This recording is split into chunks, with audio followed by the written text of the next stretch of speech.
व्योमज्ञानतिमिरन्दस्य ज्ञानाञ्जनशलाकया चक्षुरुन्मिलितं येन तस्मै श्रीगुरवे नमः। वाञ्छाकल्पतरुभ्यश्च कृपासिन्धुभ्य एव च पतितानां पावनेभ्यो वैष्णवेभ्यो नमो नमः।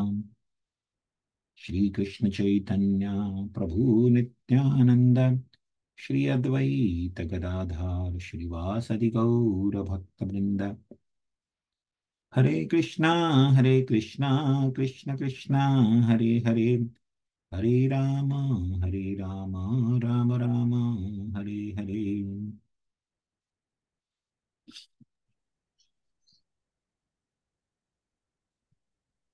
हरे कृष्णा। तो थोड़ा रिवीजन करते हैं कि हम लोग भगवान कृष्ण की रासलीला का चर्चा कर रहे हैं। और पिछले हफ्ते हम लोगों ने चर्चा किया था कि भगवान गोपियों की विरह देखकर, उनका रोना सुनकर, जो भगवान अदृश्य हो गए थे रास स्थली से, वो भगवान पुनः लौट आए और गोपियों को सांत्वना दिया। गोपियां थोड़ी क्रोधित थी भगवान से मिलने के बाद, लेकिन भगवान ने उनका क्रोध शांत किया और भगवान ने उन सबको आ, क्या कहते हैं, आ, ये कहा कि उनका जो प्रेम है उनके प्रति, भगवान के प्रति जो उनका प्रेम है, जो स्नेह है, वो भगवान उसका आ, पूरी तरह मूल्यांकन नहीं कर सकते और भगवान उनके साथ आदान प्रदान करने में असमर्थ हैं। हम्म, तो ये जो क्या कहते हैं 32वें अध्याय का जो अंतिम श्लोक है, बहुत ही सुंदर श्लोक है। भगवान बोलते हैं गोपियों से, वो इस प्रकार शुरू होता है। वैसे बहुत सुंदर श्लोक है, मैं उसका इसके ऊपर थोड़ा 2 मिनट व्याख्या करके फिर हम आगे बढ़ेंगे कथा। तो भगवान उनसे कहते हैं, न पारे हम निरवध्य संयुजता ससाधु कृत्यम विबुद्याशुक्ति वह या मदभाजम दुर्जर गेह श्रृंखला संवृश्य तद वह परित्याचु साधुना। तो भगवान बोलते हैं, न पा रहे हम, मैं तुम लोगों को क्या कहते हैं, चुका नहीं सकता हूं। आप लोगों का जो अ, प्रेम है मेरे प्रति, उसका मैं मूल्य नहीं चुका पाऊंगा। न पा रहे हैं, देखिए भगवान बोल रहे हैं। आप किसी भी धर्म में चले जाइए, लोग भगवान को बहुत ही बड़ा और महान समझते हैं और भगवान के प्रति अलग अलग तरह का भाव रहता है। बहुत ही क्या कहते हैं, आदर पूर्वक भाव रहता है। लेकिन यहाँ पे भगवान कह रहे हैं गोपियों से, मैं आपका मूल्य नहीं चुका सकता हूँ। न पारे अहम निर्वध्य संयुजा, आप लोग जो ये क्या कहते हैं, आपका कपट से मुक्त जो प्रेम है मेरे प्रति, है ना, स्वसाधु कृत्यम, आपका जो ये कृत्य है, आपका जो ये कार्य है, मेरे प्रति जो आप स्नेह करते हो, प्रेम करते हो, मेरे प्रति सेवा का भाव जो रखते हो, और वो भी कोई कपट की भावना के रहित है वो पूरा।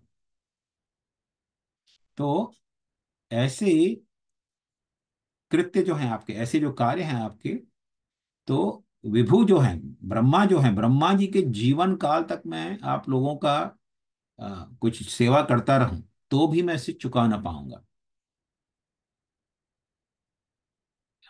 क्यों भगवान बोलते हैं, क्योंकि आप लोग दुर्जर गेह श्रृंखला संवृक्ष, आप लोगों ने हाँ, पूर्ण रूप से, संवृक्ष मतलब पूर्ण रूप से काट दिया उसको। क्या काट दिया आप लोगों ने?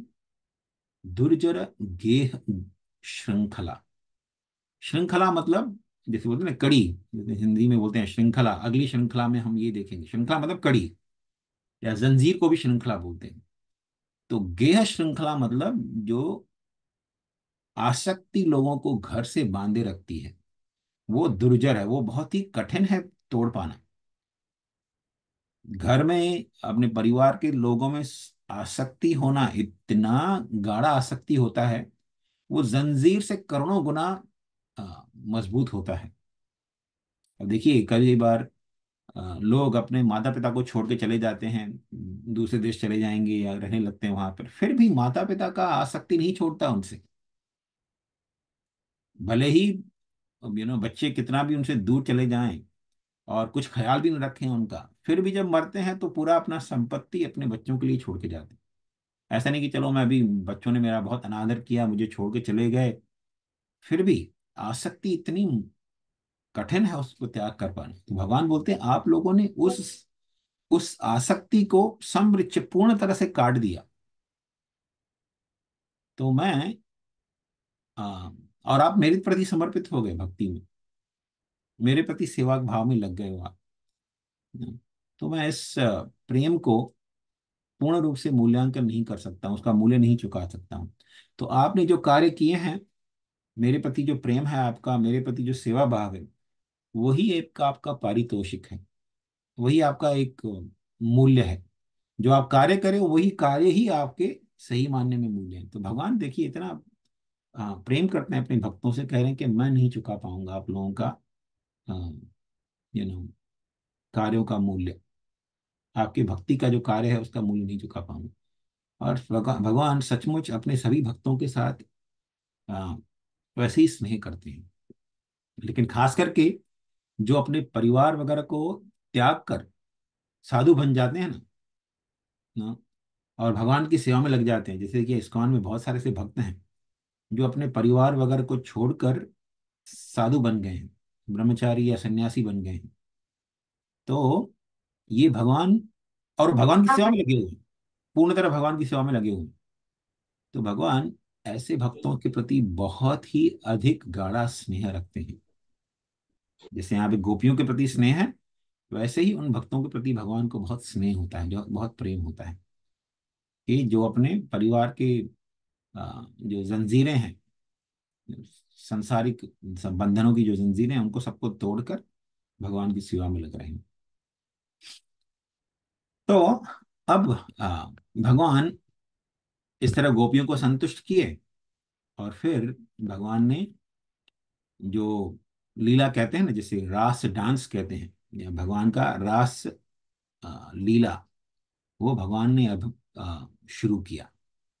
तो सब गोपियों को यमुना के तट पर लेकर आए, यू नो, और सारी गोपियां जो हैं, जो कि बिल्कुल ही बहुत ही अत्यधिक सुंदर थी सारी गोपियां, यू नो। तो उन्होंने, गोपियों ने एक दूसरे का हाथ पकड़ लिया और एक बड़ा सर्कल बना दिए, और भगवान श्री कृष्ण उस सर्कल के बीच में, यू नो, नृत्य करने लगे, और गोपियां नृत्य कर रही उनके साइड से।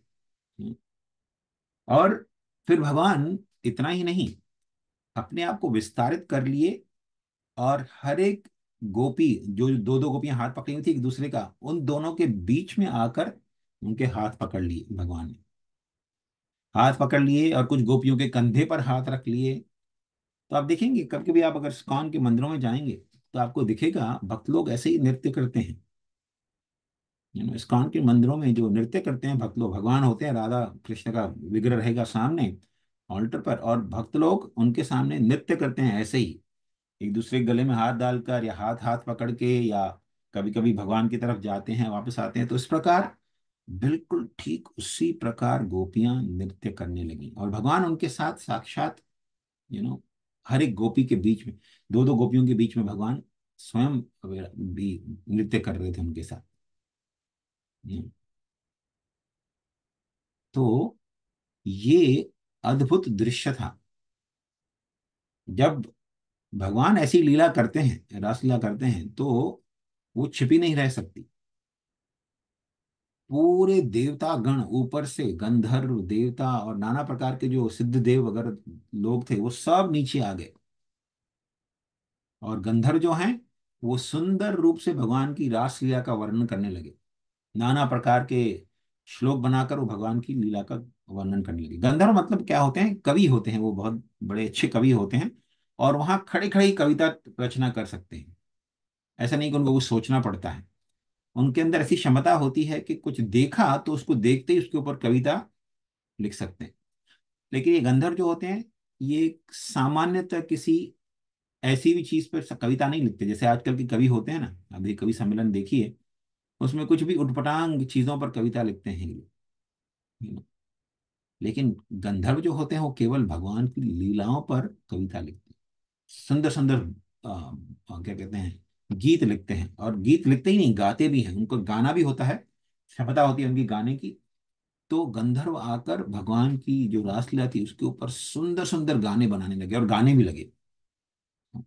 और कुछ देवतागण मृदंग वगैरह लेकर आ गए, ऊपर से अलग अलग प्रकार के जो म्यूजिकल इंस्ट्रूमेंट होते हैं वो सब बजाने लगे।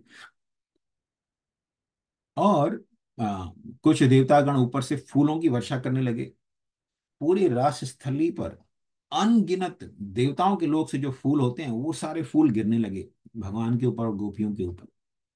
अनगिनत फूलों की बारिश हो रही थी।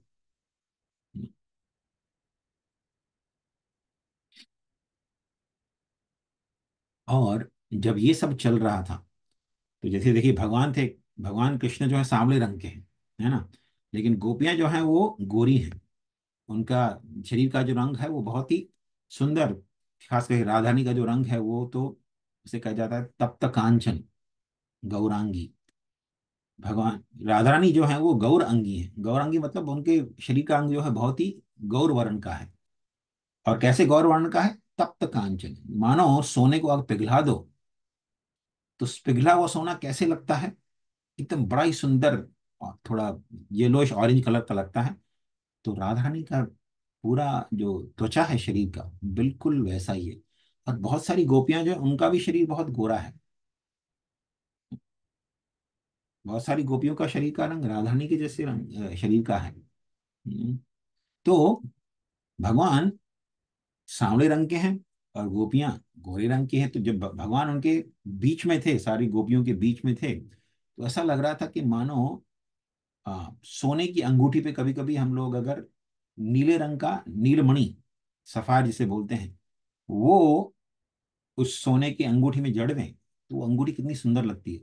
साइड से पूरा सोना होता है और बीच में नीले रंग का मणि होता है। या सुखदेव गोस्वामी और एक तुलना करते हैं कि मानो जो भगवान का रंग जो है सांवला है, तो भगवान के रंग का, शरीर के रंग का जो तुलना किया जाता है कभी कभी बादलों से किया जाता है, बारिश के जो बादल होते हैं, घने बादल। इसलिए भगवान को घन श्याम भी कहा जाता है। तो जब भी कभी घने बादलों के अंदर बहुत ही घने बादल हों और उनके बीच में कभी कभी बिजली कड़के, तो बिजली जब कड़कती है और बादल होते हैं घने, तो कैसा लगता है दृश्य। भगवान बिल्कुल वैसे ही लग रहे थे गोपियों के साथ। गोपियां मानो बिजली के समान थी, और भगवान कृष्ण जो थे घन बादल, घन श्याम की तरह, घने बादलों की तरह। हम्म, तो बहुत ही सुंदर दृश्य था। इस प्रकार जब भगवान लीला कर रहे थे, तो भगवान गाने लगे। कृष्ण, भगवान श्री कृष्ण गा रहे थे सुदूर मधुर वाणी में, और गोपियां उनके साथ राग आलापती, कुछ गोपियां जो थी उनके साथ राग आलापती। यू नो पता नहीं आप में से कितने लोगों ने कीर्तन सुना है, लेकिन मुझे याद है 95, 96, 97 में जब मैं मुंबई में रहता था, तो ऐसे भक्त लोग इतना मधुर मधुर कीर्तन अलग अलग तरीके से करते थे कि एक एक भक्त गा रहा है, मान लीजिए ऐसे गा रहा है हरे कृष्णा, दूसरा भक्त उसके थोड़ा पीछे गाएगा।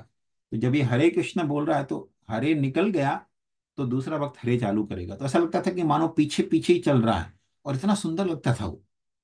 तो गोपियां भी बिल्कुल ऐसे ही भगवान के पीछे पीछे स्वर में गा रही थी। इतना मधुर लग रहा था वो कीर्तन। न? तो भगवान जब देखते गोपियां उनके पीछे पीछे ऐसे सुर गा रही हैं, और सुर में गाते गाते फिर भगवान के सुर से ऊपर चली जाते हैं उनका सुर, तो बहुत मधुर लगता था वो गाना भी। यू नो तो भगवान श्री कृष्ण उनकी सराहना करते थे, बहुत अच्छा, बहुत अच्छा, बहुत सुंदर से गा रहे हो आप। यू नो, तो गोपियों को और आनंद आता था ऐसे भगवान को आनंद देने में। दोनों केवल नृत्य कर रहे थे, लेकिन गाने से भी वो भगवान को संतुष्ट कर रहे थे। और कुछ गोपियां तो नाना प्रकार के क्या कहते हैं, मृदंग या करताल वगैरह बजा रही थी, और कुछ गोपियां क्या कहते हैं, तानपुरा वगैरह बजा रही थी। you know। तो इस प्रकार बहुत ही सुंदर वातावरण था। जो भगवान इस प्रकार लीला कर रहे थे, तो उस समय नारद गिरी पर भगवान के बहुत महान भक्त थे, जिनका नाम था आसुरी मुनि। ये आसुरी मुनि जो थे वो राधा कृष्ण के भक्त थे। वो सदैव हृदय में राधा और कृष्ण का चिंतन करते रहते थे। उनका नाम आसुरी है, लेकिन हैं भगवान के महान भक्त। और मुनि है वो, मतलब सदैव ब्राह्मण है वो। सदैव भगवान के ध्यान में लग बैठे रहते थे और सदैव राधा कृष्ण का ही ध्यान करते थे। विष्णु सीता राम लक्ष्मण उनका किसी का भी नहीं, केवल राधा कृष्ण का ही ध्यान करते रहते थे मनी में। तो सदैव संतुष्ट और खुश रहते थे, क्योंकि मन ही मन राधा कृष्ण का चिंतन चल रहा होता है। तो कभी उनको किसी चीज का आ, आ, कमी नहीं महसूस होता था। बहुत ही संतुष्ट और खुश रहते थे।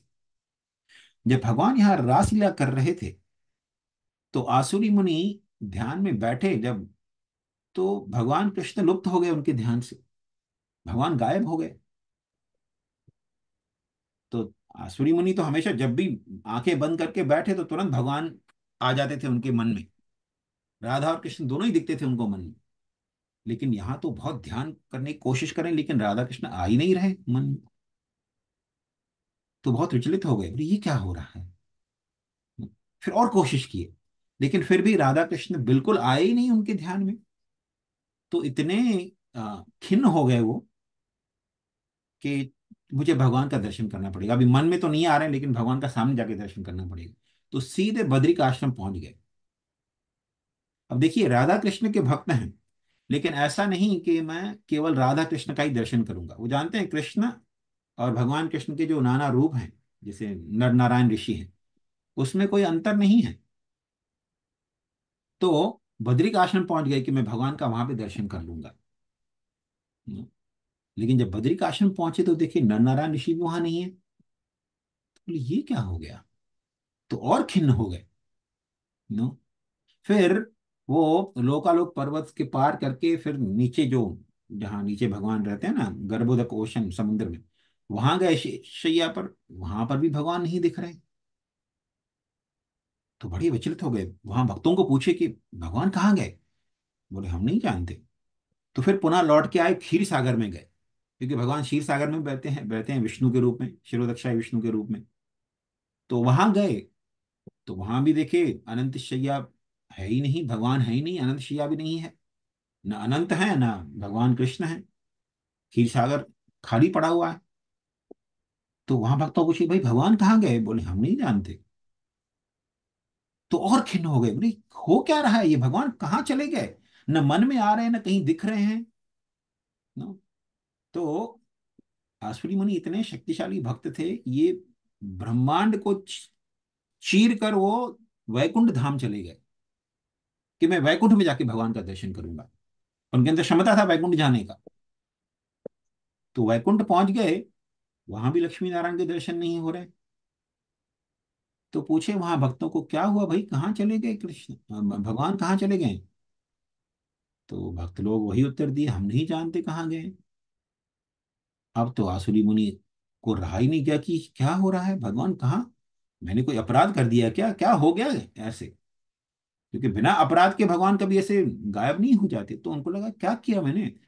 तो उनके अंदर इतनी क्षमता थी, वो गोलोक वृंदावन पहुंच गए, भगवान के धाम में। जो जो भगवान का गोलोक धाम है परव्योम में, वहां पहुंच गए। वहां भी राधा कृष्ण नहीं दिख रहे। तो वहां पे पूछे गोपियों वगैरह से। अब देखिए, भगवान वहां चाहते तो आसुरी मुनि को दर्शन दे सकते थे, लेकिन भगवान आसुरी मुनि पर कृपा करना चाहते थे अलग तरीके से। हम्म। तो वहां पे भी राधा कृष्ण नहीं दिखे उनको। ऐसा नहीं है कि जब भगवान इस जगत में आते हैं तो उनको अपना रूप जो है अध्यात्म जगत में उसको वाइंड अप करना पड़ता है। ऐसा नहीं है कि वहां पे भगवान को अदृश्य होना पड़ेगा तभी यहाँ पे आ पाएंगे, नहीं। जब भगवान हर एक गोपी के साथ रह सकते हैं तो भगवान वहां पर भी रह सकते हैं, यहाँ पर भी रह सकते हैं। लेकिन भगवान लीला कर रहे थे आसुरी मुनि को दर्शन न देकर। तो आसुरी मुनि को दर्शन नहीं हुआ। तो पूछे वहां पे गोलोक वासियों को, पूछे कृष्ण कहाँ है। तो सब वहां पे गोलोकवासी जो भगवान के भक्त थे वो बोले सुनो आसुरी मुनि, भगवान कृष्ण हाल ही में अभी जहाँ कृष्णि गर्भ नामक भगवान का अवतार हुआ था, उस ब्रह्मांड के अंदर भगवान अवतरण लिए हैं और वहां पर लीला कर रहे हैं। तो इसलिए यहाँ पर नहीं है, वहां उस ब्रह्मांड में मिलेंगे आप। यहाँ पर हाल ही में कृष्ण गर्भ का अवतार हुआ था। तो ये एड्रेस था यूनिवर्स का, क्योंकि अनंत ब्रह्मांड है। तो कौन से ब्रह्मांड में, है ना, जहां पर भगवान ने कृष्ण गर्भ नामक अवतार लिया था। क्योंकि सभी ब्रह्मांडों में भगवान कृष्ण गर्भ का अवतार नहीं लिए, केवल इसी ब्रह्मांड में जहाँ पे हम रहते हैं, यहाँ पर भगवान ने कृष्ण गर्भ नामक अवतार लिया था।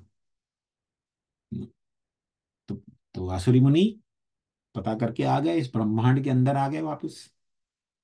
वो किसी और ब्रह्मांड में थे शायद, इस ब्रह्मांड में आ गए। अब बोले ब्रह्मांड में कहाँ ढूंढूं भगवान को। उन्हें पता है कि पृथ्वी पर रहते हैं भगवान, लेकिन सीधे गए कैलाश पर। वहां पर शिव जी ध्यान में बैठे थे। शिव जी को बोले, शिव जी को जाके प्रणाम किए। बहुत मन में खिन तो थे ही, बहुत क्रोधित तो थे कि भगवान दिख नहीं रहे हैं, पता नहीं क्या हो रहा है। यू नो तो शिव जी को प्रणाम किए तो शिव जी मुस्कुरा कर आंखें खोले।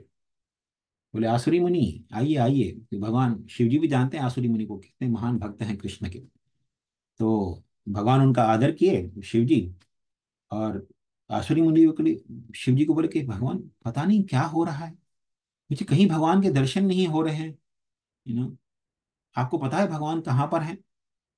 तो भगवान शिव जी मुस्कुराए, बोले हाँ, अभी हाल ही में भगवान श्री कृष्ण आ, क्षीर सागर में गए थे। वहां पर क्या कहते हैं, उनके एक भक्त जो थे, आ, वो कठिनाई में पड़ गए थे।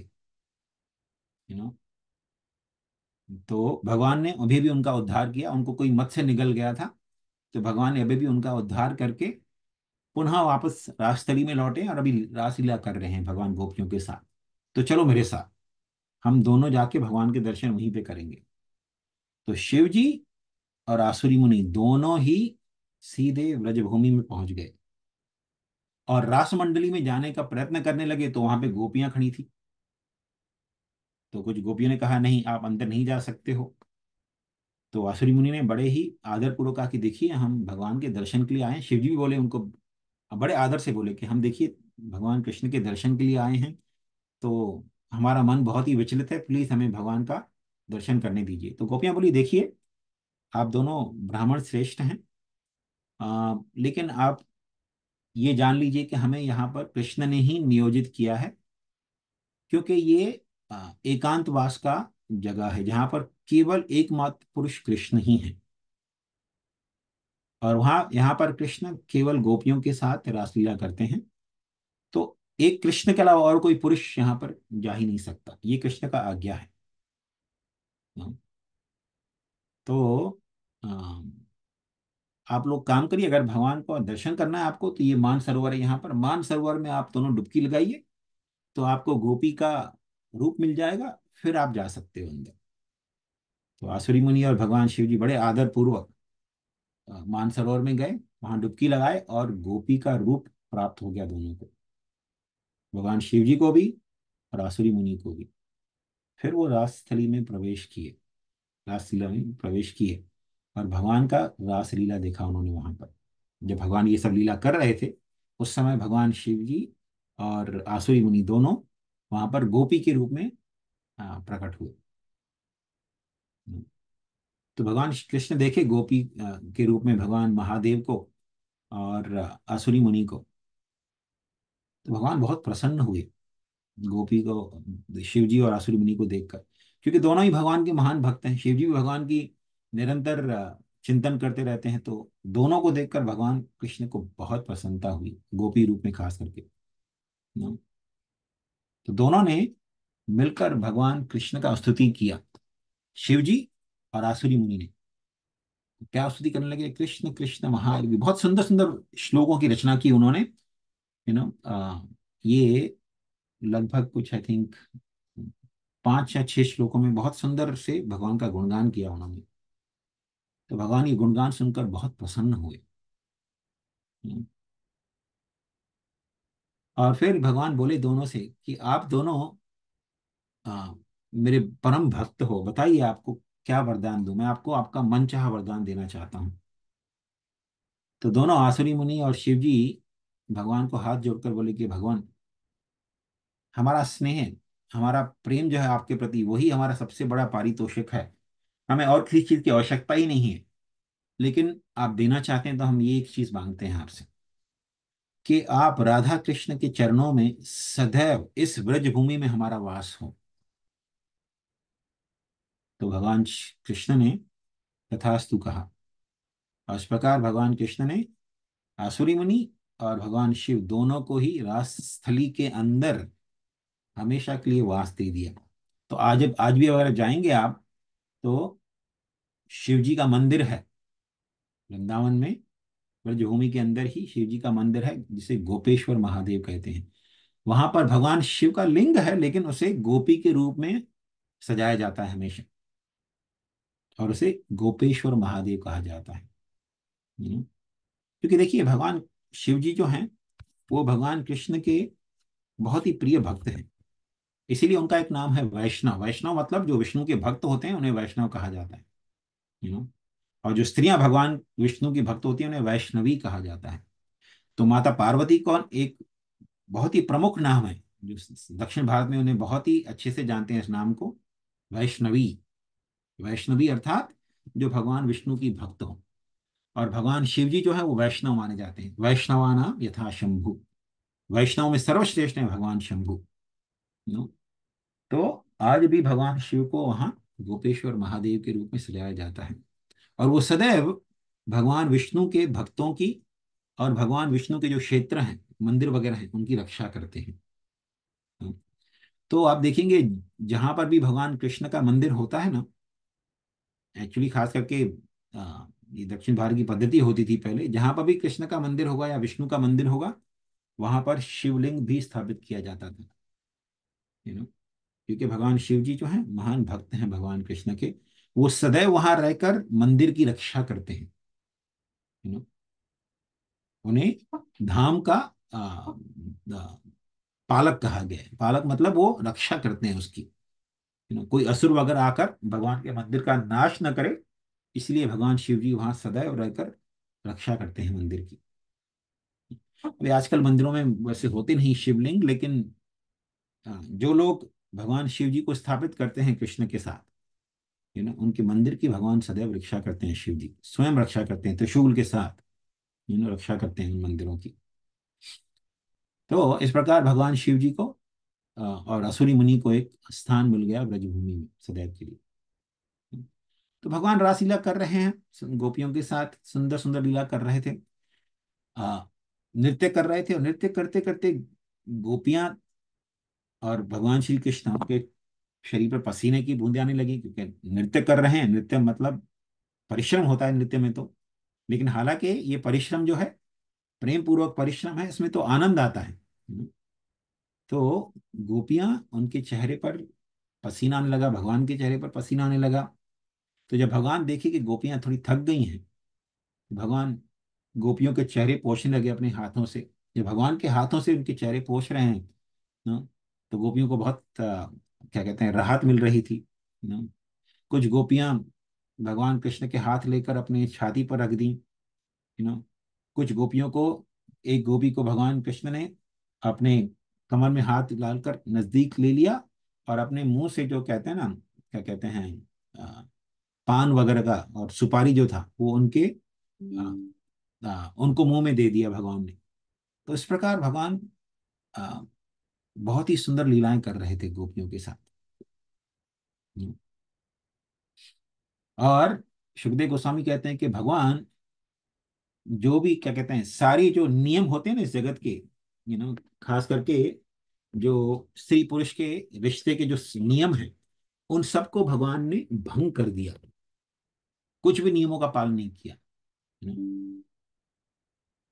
तो सुखदेव गोस्वामी जब ये लीला कथा कर रहे हैं तो परीक्षित महाराज ने एक प्रश्न पूछा कि, एक्चुअली इस प्रश्न को बाद में आएंगे। जब भगवान ने देखा कि गोपियां थक गई हैं तो फिर भगवान अ, गोपियों का थकावट दूर करने के लिए यमुना में प्रवेश किए।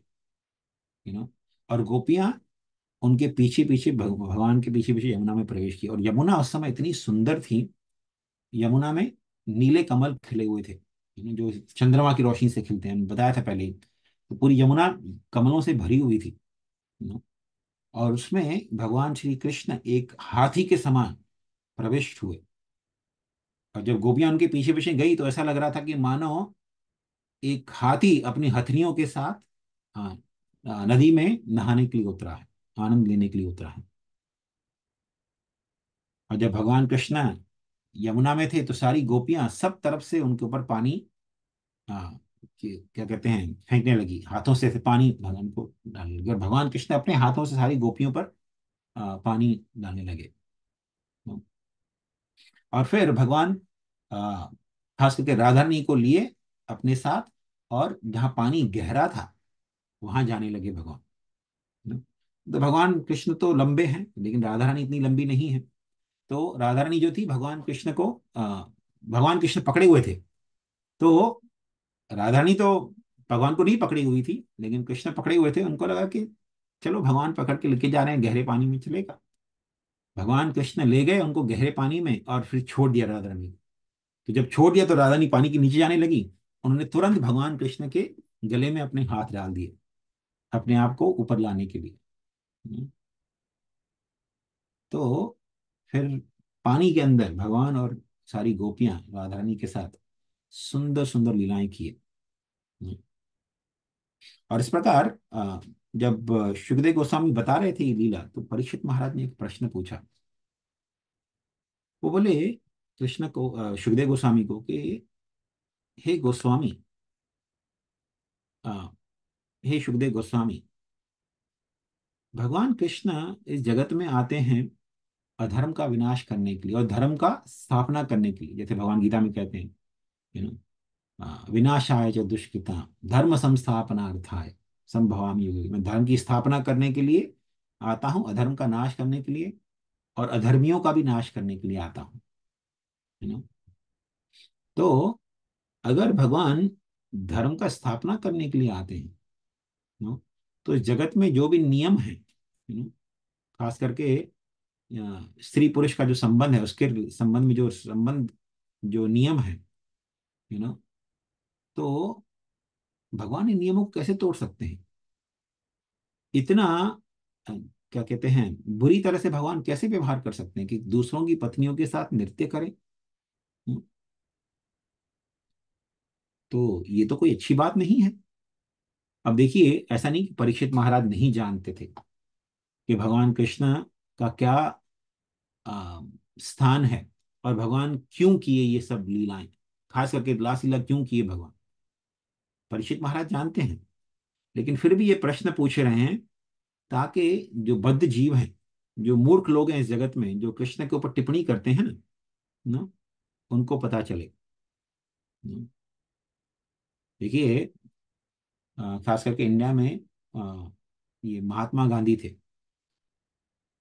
वो, उनको लोग महात्मा मानते हैं क्योंकि हमेशा भगवत गीता लेकर चलते थे अपने साथ। लेकिन उनका कहना था, अगर कृष्ण ने सचमुच रासलीला किया होगा, उनको विश्वास ही नहीं था कि कृष्ण ने रासलीला किया। बोले अगर कृष्ण ने सचमुच में रासलीला किया होगा और सचमुच में अगर उन्होंने महाभारत का युद्ध करवाया होगा, तो मुझे ऐसे भगवान को पूजने में शर्म आएगी। देखिए, वो भगवत गीता लेकर चलते थे, लेकिन उनको ये भी विश्वास नहीं था कि भगवत गीता सचमुच में घटित हुआ था। भगवान ने सचमुच में ये उपदेश दिए थे कुरुक्षेत्र की युद्ध भूमि पर, ये भी विश्वास नहीं था। अब ऐसे अविश्वासी और नास्तिक व्यक्ति का अगर हम गीता का टिप्पणी पढ़ेंगे तो कहाँ कुछ ज्ञान आएगा। वो इतने मूर्ख थे, उनको लगता था कि भाई क्या कहते हैं, भगवान कृष्ण रासलीला किए ही नहीं, ये सब केवल मनगढ़ंत कहानियां हैं। लेकिन परीक्षित महाराज जानते थे कि भविष्य में ऐसे बहुत सारे मूर्ख आएंगे जो कृष्ण के ऊपर टिप्पणी करेंगे, कृष्ण की रासलीला के ऊपर टिप्पणी करने का प्रयत्न करेंगे गलत ढंग से।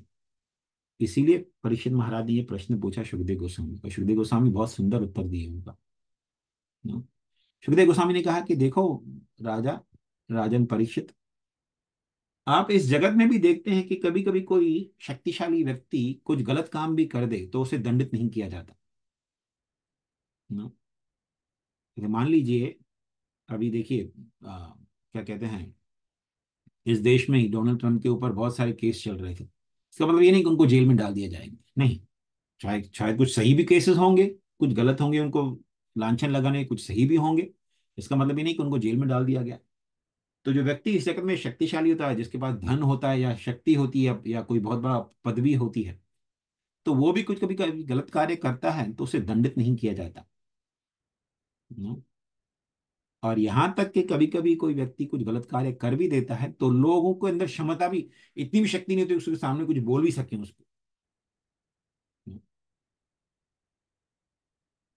तो अगर कोई सामान्य जगत में, अगर कोई सामान्य व्यक्ति भी गलत कार्य कर देता है तो उसको दंडित नहीं किया जाता। ये तो भगवान है। न? लेकिन ऐसा नहीं कि भगवान ने कुछ गलत कार्य किया। शुद्धदेव गोस्वामी आगे बताते हैं कि देखिए, इस जगत में सामान्य व्यक्ति को सामान्य नियमों का पालन करना चाहिए, लेकिन कोई बहुत ही महान व्यक्ति है जो सारे नियमों को रचता है, नियमों की रचना करने वाला, वो व्यक्ति बाध्य नहीं है सारे नियमों को पालन करने के लिए। हाँ? जैसे देखिए, नियम है, जेल के अंदर कोई व्यक्ति जाएगा तो उसे जेल का ड्रेस पहनाया जाएगा।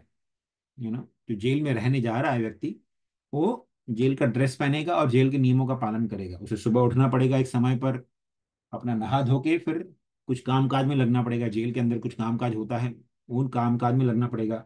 यू नो और फिर शाम का समय होते ही डिनर खा के कुछ समय में उनको तुरंत सेल में डाल दिया जाएगा और वहां पे उनको सोना पड़ेगा। जैसे हम लोग कभी 11 बजे 12 बजे जाके मूवी वगैरह देख लेते हैं लोग, वैसा नहीं कर सकते वो लोग, वो बंधे होते हैं नियमों से। अब मान लीजिए कभी राजा का मन हुआ कि चलो मैं भी जाके देख के आऊं जेल, वहां जाके लोगों का देखूं क्या चल रहा है। तो राजा अगर जेल के अंदर आ गए तो कोई बोल सकता है उनको कि भाई तुमको भी नियमों का पालन करना पड़ेगा?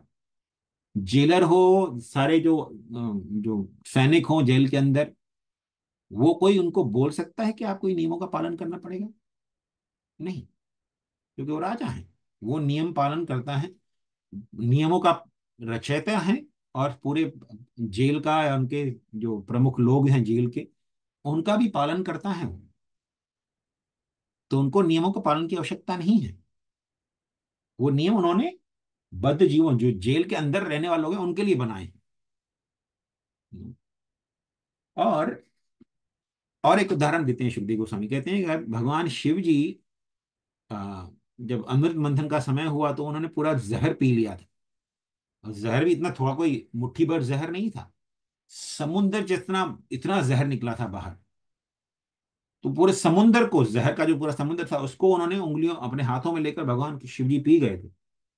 तो अगर कोई बोलेगा हाँ शिव जी अगर जहर पी सकते तो मैं क्यों नहीं पी सकता, मैं भी पीऊंगा, वो एक बूंद भी पिएगा तो मर जाएगा। यू नो तो हमें जो शक्तिशाली लोग हैं उनका अनुकरण नहीं करना चाहिए कि उसने ऐसा किया तो मैं भी करूंगा, नहीं। वो करोगे तो तुम मर जाओगे। भगवान कृष्ण ने गोवर्धन उठा लिया था अपनी उंगली पर, बाएं हाथ की उंगली पर गोवर्धन उठा लिया था। कोई बोलेगा कि नहीं मैं भी कृष्ण की तरह लीला करूंगा, रास लीला करूंगा, दूसरों की पत्नी के साथ जाके नाचूंगा, उनके साथ संग करूंगा। तो पहले गोवर्धन भी उठाओ भगवान कृष्ण की तरह। यू नो नहीं, वो नहीं उठाएंगे।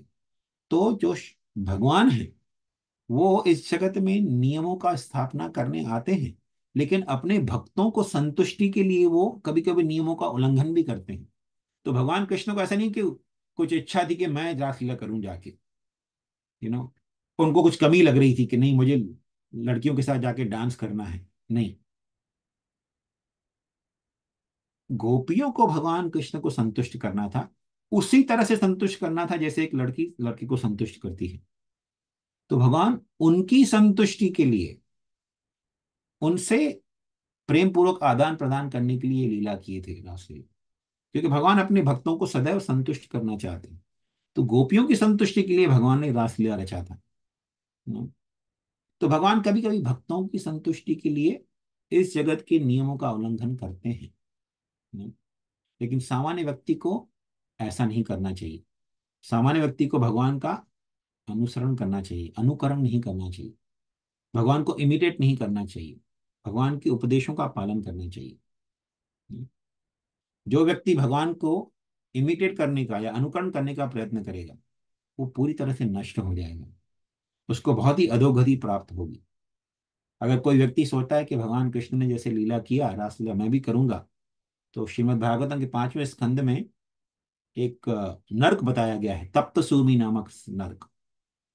वहां पर वही लोग जाते हैं जो भगवान कृष्ण की ऐसी लीलाओं का अनुकरण करने का प्रयत्न करते हैं, अर्थात जो विवाहित न होकर स्त्री पुरुष एक दूसरे का संग करते हैं, उनको तप्त सूर्मी नामक नर्क में गिरना पड़ता है, जहां पर उनको, अगर स्त्री है तो लोहे का एक पुतला होता है जिसे अग्नि में डाला जाता है, एकदम लाल हो गया अग्नि में, फिर उसे निकाल कर, अगर पुरुष है तो स्त्री का पुतला और स्त्री है तो पुरुष का पुतला, उसके साथ आलिंगन कराया जाता है कि करो अब इसके साथ संभोग करो, आओ, यू नो इस तरह से उनको दंडित किया जाता है।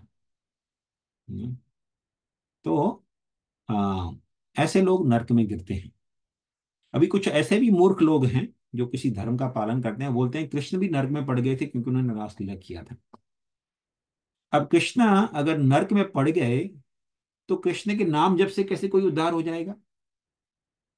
लेकिन कुछ कुछ ऐसे भी मूर्ख लोग हैं इस जगत में जो बोलते हैं क्योंकि कृष्ण ने रासलीला किया, क्योंकि कृष्ण ने कुरुक्षेत्र का युद्ध वगैरह करवाया, इसलिए अभी वो नरक में सड़ रहे हैं। you know? तो ऐसे भी मूर्ख लोग हैं इस जगत में। यू नो तो हमें ऐसे मूर्खों के बातों पर ध्यान नहीं देना चाहिए। सुखदेव गोस्वामी क्या बताते हैं, क्योंकि सुखदेव गोस्वामी भगवान के महान भक्त हैं और वो सत्य जानते हैं। आसुरी मुनि की तरह वो भी भागवत धाम जाने की क्षमता रखते हैं, उनको भगवान के पूरी तरह एक्सेस है उनके पास। हम्म, तो उनके शब्दों का महत्व है, बाकी इस जगत के मूर्ख लोगों के शब्दों को कोई महत्व नहीं है। हम्म, इस प्रकार भगवान ने ये सुंदर रासलीला किया और गोपियों को संतुष्ट किया इस प्रकार। लेकिन हमें उनका अनुकरण नहीं करना चाहिए। भगवान की लीलाओं को सुनकर अपने मन में भगवान के प्रति आदर और स्नेह उत्पन्न करने का प्रयत्न करना चाहिए। तो यहाँ इसके साथ हम लोग रासलीला का अध्याय समाप्त करते हैं। अगले हफ्ते हम भगवान कृष्ण का लीला आगे बढ़ाएंगे। हरे कृष्ण। तो किसी का कोई प्रश्न वगैरह है तो पूछ सकते हैं। प्रभु जी, अनुसरण का एक लिटरल मीनिंग क्या? द वर्ड अनुसरण का लिटरल मीनिंग अगर वन वर्ड में या शॉर्ट फॉर्म में किसी को बताना है। फॉलोइंग। फॉलोइंग। मतलब फॉलोइंग, अनुकरण मतलब इमिटेटिंग। यस, ओके ओके, हमें थैंक भगवान यू को थैंक फॉलो यू। करना चाहिए, उनको इमिटेट यस, नहीं करना चाहिए। इमिटेट नहीं करना। फॉलो ओके मतलब जो भगवान कह रहे हैं उसको फॉलो करना चाहिए। जो ओके कर रहे हैं उसको फॉलो करना मतलब अनुकरण होता है, वो इमिटेट होता है। Okay Prabhu ji, thank you so very much. Hare Krishna. Hare Krishna Hare Shankaran Prabhu ji. Prabhu ji. I like to, मैंने भी एक चीज सुनी थी Prabhu. First of all thank you for this wonderful session lecture. कि ऐसे भी हम कहते हैं ना कि जो कुछ है सभी कुछ कृष्ण का ही है, वो जग के नाथ है। हम्म। ऑफ कोर्स गोपीनाथ तो है ही, मगर जग के नाथ है, तो जो भी कुछ है वो भगवान का ही है। तो ऐसा नहीं है कि उन्होंने जो ये ज्ञान जो होता है कि लोगों के पास है नहीं कि कृष्ण है कौन। जैसे अगर एक इंडस्ट्रियलिस्ट करोड़ों रुपया भी ले गया तो वो चोरी नहीं कहलाती है, मगर अगर उसका वर्कर ने 100 रुपए की भी नोट ले ली वहां से, तो वो चोरी है, क्योंकि वो उसकी नहीं थी। हम्म। मगर जो ओनर है, चाहे वो करोड़ों अरबों रुपया लेता है, क्योंकि वो उसका है, तो वो चोरी नहीं कहती है, वो गलत नहीं है, वो उसका अधिकारी है। तो वैसे ही जो भी कुछ है वो कृष्ण का ही है। तो यहाँ सवाल ही नहीं होता है कि कृष्ण ने कुछ गलत किया। वो भी एक मैंने सुना, तो ऐड कर। बिल्कुल, बहुत बहुत बहुत सुंदर प्रभु, बहुत सुंदर आर्ग्यूमेंट है, ये भी बहुत अच्छा सत्य है, फिलोसॉफिकल सत्य है। Thank you very much for being that. Thank you Prabhu. और बहुत बहुत ही बढ़िया रहा प्रभु। मैंने मेरे ऑफिस के टाइमिंग के कारण पिछले एक दो session I could not attend completely, but very nice Prabhu. हाँ प्रभु, रासलीला के लगभग आई थिंक 5-6 हफ्ते हो गए, 6 हफ्ते से हाँ, लोग कर रहे थे या रासलीला। क्योंकि भगवान की रासलीला में इतने सुंदर सुंदर लीलाएं हुए थे तो थोड़ा लंबा हो गया। अभी मैंने कुछ वेरी नाइस। कुछ कुछ, कुछ लीलाएं इनफाइनाइट प्रभु, कोई बात नहीं। जय Prabhu, thank you Prabhu. Hare Krishna Prabhu. Thank you Shankaranand Prabhu Prabhu ji. की जय हरे हो। कृष्णा। जय थैंक यू हो प्रभु जी, जय हरे हो। कृष्णा। हरे कृष्णा, जय हो।